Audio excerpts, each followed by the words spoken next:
मुद्रा के दोष और खतरे में आधुनिक अर्थव्यवस्था के अंतर्गत मुद्रा का जो महत्व है और अर्थव्यवस्था में मुद्रा का बहुत अधिक महत्व होने के बावजूद भी जो अर्थशास्त्री और जो विद्वान है वो मुद्रा में अनेक दोष देखते हैं और उनके दोषों को हमने जो विविध भागों यथा आर्थिक, सामाजिक, राजनीतिक और नैतिक दोषों के रूप में विभक्त किया है। तो मुद्रा के आर्थिक दोषों पर हम पूर्व में विस्तार से चर्चा कर चुके। अब हम मुद्रा के जो दोष है उनमें सामाजिक दोष, राजनीतिक दोष और नैतिक दोष पर हम चर्चा करेंगे। सबसे पहले हम मुद्रा के सामाजिक दोष लेते हैं। Social evils of money. मुद्रा के न केवल सामाजिक दोष है, मुद्रा के न केवल आर्थिक दोष है अपितु मुद्रा के कई सामाजिक दोष भी है। इनमें सबसे पहले है सामाजिक शोषण। मुद्रा युग में जो वर्ग विभाजन उत्पन्न हुआ है उससे अनेक सामाजिक बुराइयां उत्पन्न हो गई।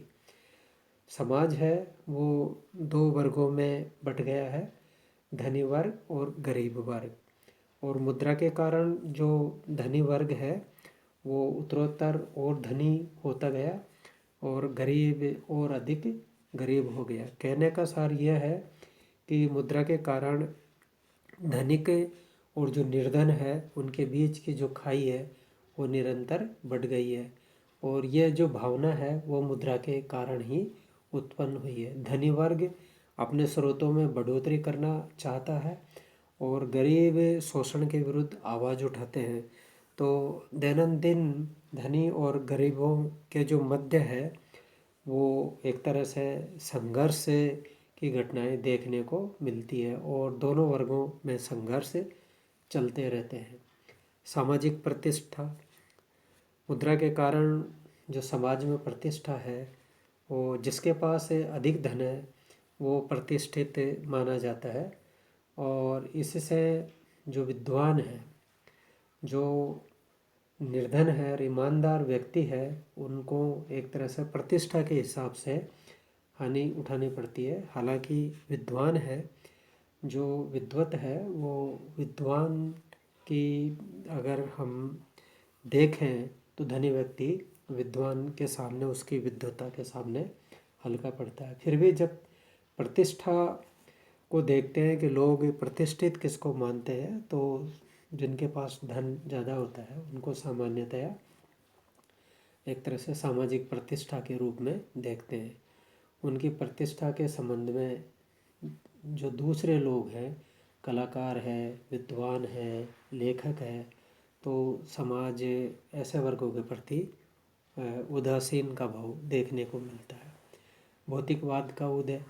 मुद्रा के द्वारा भौतिकवाद के कारण जो मनुष्य की प्रवृत्ति है वो एक तरह से उसमें कई तरह के परिवर्तन हो गए हैं। वो भोग विलास और एक जो दिखावा है, खान पान, रहन सहन, जो धार्मिक प्रवृत्ति से वो दूर हटते जाते हैं और भोग विलास और भौतिकता की ओर बढ़ते हैं। और ये जो भौतिकता बढ़ी है उसमें मुद्रा का महत्वपूर्ण भूमिका रही है।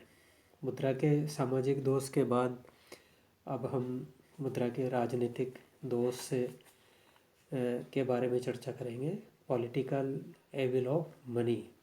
प्रजातंत्र का उपहास, मॉकरी ऑफ डेमोक्रेसी। मुद्रा के प्रयोग ने प्रजातंत्र को उपहास का पात्र बना दिया है। आज जिनके पास मुद्रा रूपी शक्ति है वह व्यक्ति चुनाव लड़ सकता है, किसी बड़ी पार्टी का वह टिकट प्राप्त कर सकता है और मुद्रा के अभाव में जो योग्य व्यक्ति है वो जनता का प्रतिनिधित्व करने से वंचित रह जाते हैं, क्योंकि उनके पास मतदाता को प्रभावित करने के लिए मुद्रा रूपी शक्ति नहीं होती। तो प्रजातांत्रिक देश में जिनके पास मुद्रा है, चाहे चुनाव छोटा हो या एक तरह से पार्लियामेंट एमएलए एमपी का चुनाव हो, तो एक तरह से जो धनी व्यक्ति है, जिनके पास धन रूपी शक्ति है, वो एक तरह से अपना प्रभाव दिखा देता है राजनीति में। अगला राजनीतिक दोष है मुद्रा का राजनीतिक भ्रष्टाचार, पॉलिटिकल करप्शन। मुद्रा ने राजनीतिक भ्रष्टाचार को जन्म दिया है।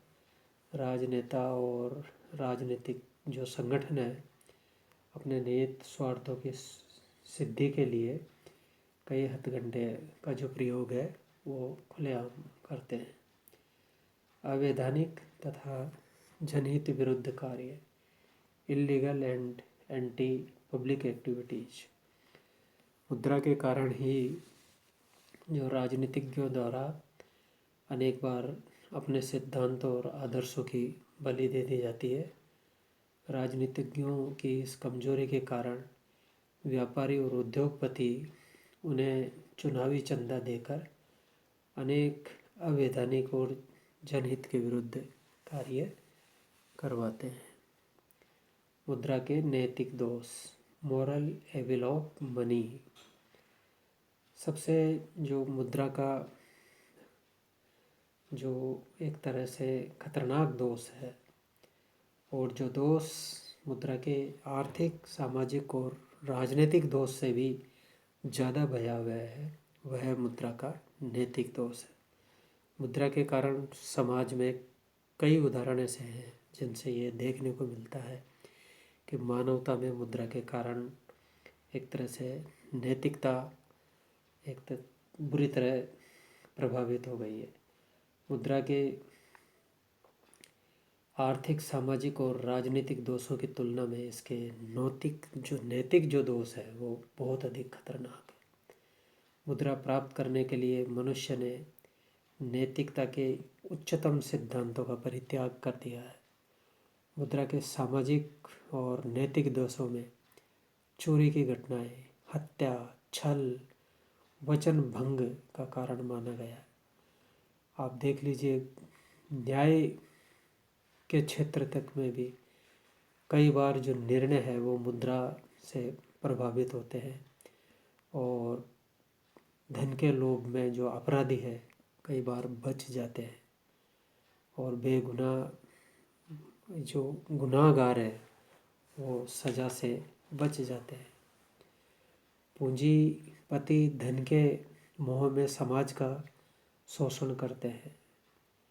देह शोषण की घटनाएं होती है।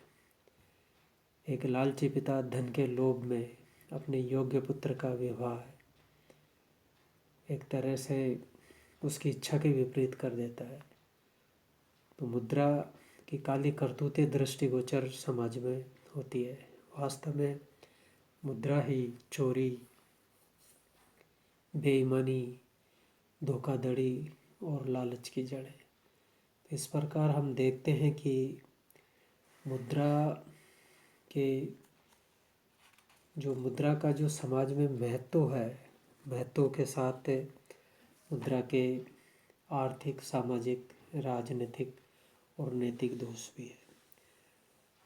और जो नैतिक दोष है, मुद्रा के कारण जो नैतिकता का पतन होता है, उसके जो समाज में जो प्रभाव होते हैं वो आर्थिक, सामाजिक और राजनीतिक दोषों की तुलना में अधिक भयावह होते हैं। इसलिए मुद्रा का जो प्रयोग अर्थव्यवस्था के अंतर्गत होता है उस पर प्रभावी नियंत्रण होना चाहिए, और जब प्रभावी नियंत्रण मुद्रा पे नहीं होता तो अर्थव्यवस्था क्षत विक्षित हो सकती है और समाज पर एक तरह से कुप्रभाव पड़ सकते हैं। राजनीति में भ्रष्टाचार बढ़ता है, और इन सब से भी ज़्यादा जो खतरनाक है, मुद्रा के दोषों में नैतिकता का नाश हो जाता है। तो मुद्रा का जो प्रयोग है देश के अर्थव्यवस्था के अंतर्गत बहुत सावधानी से किया जाना चाहिए।